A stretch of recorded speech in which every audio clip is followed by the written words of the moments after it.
Apa yang Anda pikirkan waktu Anda mendengar tentang kata tanah atau tanah liat? Mungkin kita akan berpikir bahwa tanah liat cuma sesuatu yang biasa.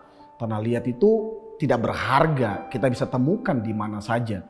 Dia bukan barang berharga seperti emas, perak, dan permata.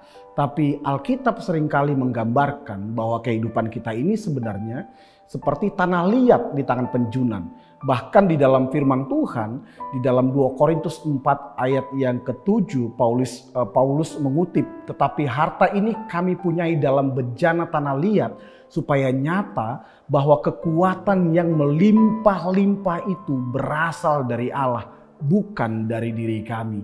Paulus menggambarkan bahwa hidupnya atau kehidupan orang yang percaya itu seperti bejana tanah liat. Tanah liat itu tidak berharga, biasa saja, nilainya nggak mahal. Bahkan tanah liat itu gambaran dari rentannya kehidupan kita, betapa terbatasnya kita.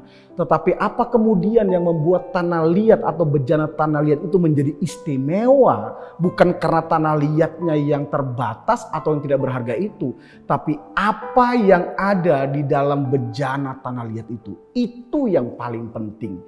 Dan Paulus berkata bahwa memang hidupnya itu seperti bejana tanah liat, tetapi di dalam dirinya ada harta rohani, ada kekuatan yang melimpah-limpah dari Allah yang ditaruh di dalam bejana tanah liat itu, supaya kemudian sang bejana tanah liat tidak punya alasan untuk bermegah tentang dirinya, tapi kalau dia harus bermegah, dia akan bermegah tentang apa yang ada di dalamnya, yaitu Tuhan dan anugerahnya.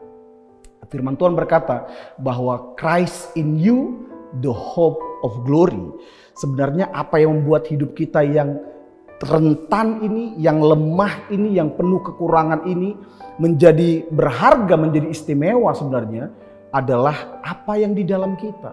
Nah, apa yang di dalam kita itulah yang mahal.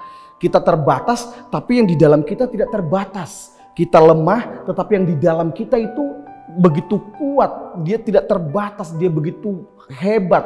Kita ini hina, tetapi yang di dalam diri kita itu mulia. Nah, itulah yang membuat bejana tanah liat itu menjadi berarti.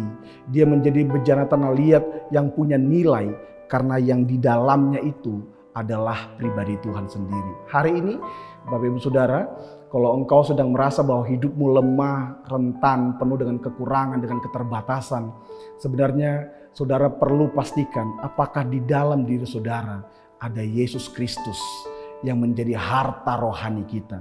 Karena kalau dia ada di dalam kita, maka pribadinya lah yang membuat hidup kita menjadi bernilai dan mulia.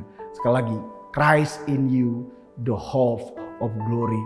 Tanah liat yang tidak bernilai dan terbatas itu akan menjadi tanah liat yang mulia dan tanah liat yang hebat karena saudara membawa Kristus di dalam kehidupanmu. Jadilah bejana tanah liat yang di dalam saudara ada Kristus. Tuhan Yesus memberkati.